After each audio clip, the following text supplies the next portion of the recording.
کی تو آرزویں ختم نہیں ہوتی نا، ایک آرزو کے بعد دوسری اور دوسرے کے بعد تیسری اور چوتھی، اسی میں وہ پریشان رہتا ہے۔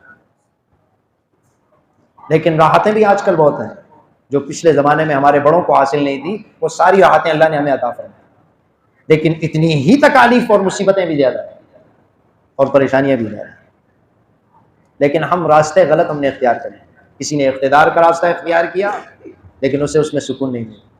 اسپین کے بادشاہ عبد الرحمن نے اپنی تاریخ میں لکھا ہے کہ 50 سال میں نے حکومت کی، 50 سال، لیکن صرف ان 50 سالوں میں اگر مجھے چین اور سکون میسر ہے تو وہ صرف 14 دن۔ 50 سال سفید اور سیاہ کا مالک اسپین کا بادشاہ عبد الرحمن لکھتا ہے۔ تم نہیں 50 سالہ زندگی میں بادشاہت، 2-3 سال کی زندگی بادشاہت میں لوگ کیا کر گزرتے ہیں۔ جس کو 50 سالہ حکومت مل جائے وہ کیا کہہ رہا ہے کہ اس 50 سالہ زندگی میں اگر سکون کے کچھ لمحات مجھے میسر ہوئے ہیں تو وہ صرف اور صرف 14 دن، ان 14 دنوں سے زیادہ میں نے سکون دیکھا ہے۔ تو کسی نے جنسی خواہشات کے ذریعے سے سکون حاصل کرنے کی کوشش کی، اور بعض ملکوں نے تو قوانین پاس کیے کہ آپ جس طریقے سے عورت کے ساتھ ملنے جائز ہے، کوئی مسئلہ نہیں، سکون حاصل کرنا ہے، مرد اور عورت اللہ نے بنایا اس لیے، ختم بات، اس میں نکاح کی کیا ضرورت ہے۔ لیکن اس کے باوجود بھی بے چینی میں اضافہ ہوا ہے، سکون میں نہیں ہوا۔ کسی نے منشیات سے سکون حاصل کرنے کی کوشش کی کہ میں چرس پیوں گا تو مجھے سکون ملے گا، شراب پیوں گا تو سکون ملے گا، ہیروئن پیوں گا تو سکون ملے گا، تو قتل و غارت اور بے سکونی کے علاوہ کسی چیز میں اضافہ نہیں ہوا ان چیزوں سے۔ ہزاروں گھر اجڑ گئے ان نشوں کی وجہ سے، کئی لوگ موت کے گھات اتر جاتے ہیں ان نشہ بازی کی وجہ سے۔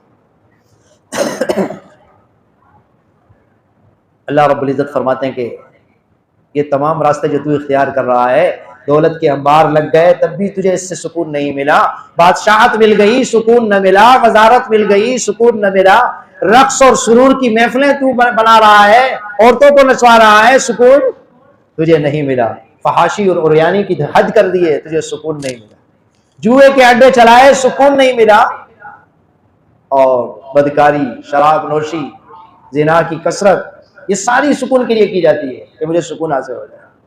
کھیلوں میں کمال تک پہنچ گیا، سکون نہیں ہے، یہاں تک کہ چاند تک پہنچ گیا، سکون نہیں ہے۔ فرمایا سکون کس چیز میں ہے؟ الا بذکر اللہ تطمئن القلوب، اللہ کی یاد میں ہے۔ سمجھ گئے؟ میں تیرا کفیل ہوں، میں تیرا رب ہوں، سکون اگر ڈھونڈنا ہے تو میرے در پہ آ جا، میری یاد کر لے۔ اللہ کی یاد، ذکر کے کئی معنی ہیں، ایک معنی اللہ کی یاد ہے، اللہ اللہ کرنا یہ بھی ذکر ہے، درود شریف پڑھنا یہ بھی ذکر ہے، قرآن کریم کی تلاوت کرنا یہ بھی ذکر ہے۔ لیکن یہاں ذکر کا مفہوم کیا ہے کہ ہر وقت اللہ کی دھیان کا ہونا، کہ میرے رب نے جس چیزوں سے مجھے روکا ہے، میرا رب دیکھ رہا ہے، میں ان چیزوں سے رک جاؤں، یہ اللہ کی یاد ہے۔ جن چیزوں کا مجھے میرے رب نے حکم دیا ہے میں وہ کرنے والا بن جاؤں، یہ اللہ کی یاد ہے۔ اصل یاد اللہ کی یہی ہے۔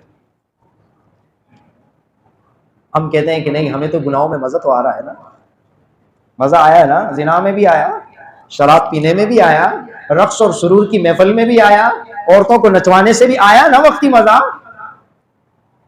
فرمایا اس مزے کی مثال ایسی ہے جیسے کہ خارش میں مزہ آتا ہے، کھجلی میں مزہ آتا ہے نا، خارش کرتا ہے نا بندہ تو مزہ آ رہا ہے، لیکن انجام کیا ہوتا ہے؟ تھوڑی دیر کے بعد زخم بن گیا، اب اس سے پیپ نکل رہا ہے، خون نکل رہا ہے، اب پریشان ہے۔ گناہوں سے لذت اور مزہ حاصل کرنا اس کی مثال ہی خارش کی طرح ہے، وہ خارش والا مزہ ہے۔ وہ کوئی بے وقوف اور عقل سے پیدل شخص ہوگا جو اس مزے کو لے اور بولے کہ نہیں اس میں تو بڑا مزہ ہے۔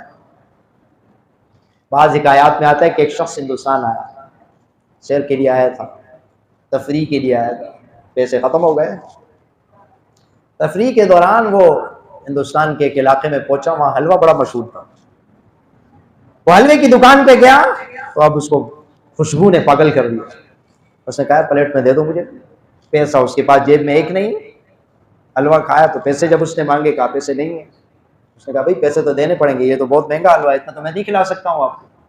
اس نے پکڑا اور اس کو پولیس والے کے حوالے کر دی، گیا تھانے میں رپورٹ لکھو کہ بندے نے کھایا یا بدماشی کر رہا ہے، پیسے نہیں دے رہا ہے۔ حکام نے معلوم کیا، کہا کہ یہ تو ہے ہی جو ہے مسافر آدمی، اس کو کیا سزا دیں؟ اس کو سزا یہی دے دیتے ہیں گدھے پر بٹھاؤ، بچے اس کے پیچھے لگاؤ، ڈھول لگاؤ اور پورے شہر میں اس کو گھماؤ۔ وہ شخص جب اپنے ملک کو لوٹا تو لوگوں نے پوچھا کہ آپ ہندوستان گئے ہیں، کیا دیکھ کے آئے، وہاں کیسے حالات؟ اس نے کہا بڑا عجیب ملک ہے، مفت حلوہ ملتا ہے، مفت گدھے کی سواری ملتی ہے، ساتھ میں بچوں کی فوج بھی ملتی ہے اور ساتھ میں ڈول مول بھی ملتا ہے۔ ہاں، تو گناہ کی مثال بھی یہی ہے کہ وہ اس کو لذت سمجھنے لگ گیا، حالانکہ اس کے ساتھ جو کچھ ہوا تھا وہ ہوا تھا۔ تو ہم یہی سمجھتے ہیں کہ گناہ کا جو لذت ہے اس میں ہی کمال ہے، ایسی کوئی بات نہیں۔ لیکن یہ اس بندے کو پتہ چلے گا کہ جس نے اللہ رب العزت کی یاد کی لذت حاصل کی ہے۔ ہر بندے کو پتہ نہیں ہے۔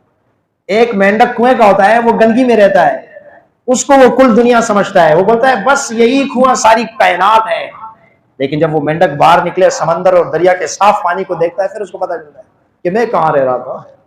یہ گناہ کی لذت میں رہنے والا شخص جب اللہ کی یاد میں آتا ہے، چند دن گناہوں کو چھوڑتا ہے، پھر اس کو پتہ چلتا ہے کہ جو نیکی کے اندر اللہ رب العزت نے مزہ رکھا ہوا ہے وہ ان گناہوں والی لذت میں نہیں ہے۔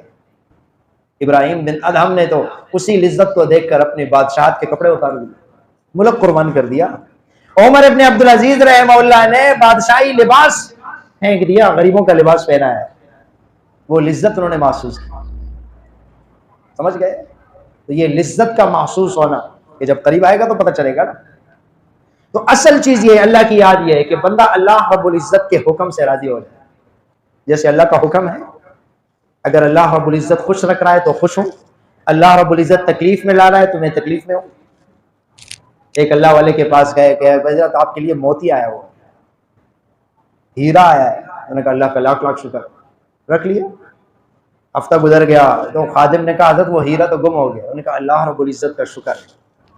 وہ حیران ہوا، اس نے کہا حضرت یہ کیسی بات ہوئی؟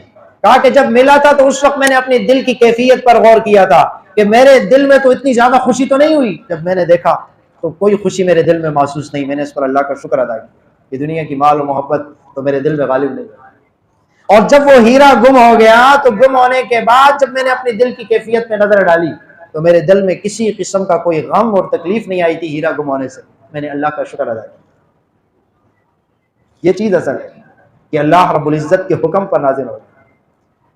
تکالیف اور مصائب تو آتی رہتی ہیں، لیکن بے دین اور دیندار آدمی کا فرق یہ ہے کہ بے دین وہ اللہ سے دور ہو جاتا ہے، وہ ناشکرہ بن جاتا ہے، اور دیندار آدمی پر تکلیف آ گئی وہ اللہ کا شکر ادا کرتا ہے، اللہ اتنے دنوں راحت میں رکھا ہے، اب اگر تکلیف آ گئی یہ بھی آپ کی طرف سے ہے، آپ تو اس تکلیف کو دور کر سکتے ہیں۔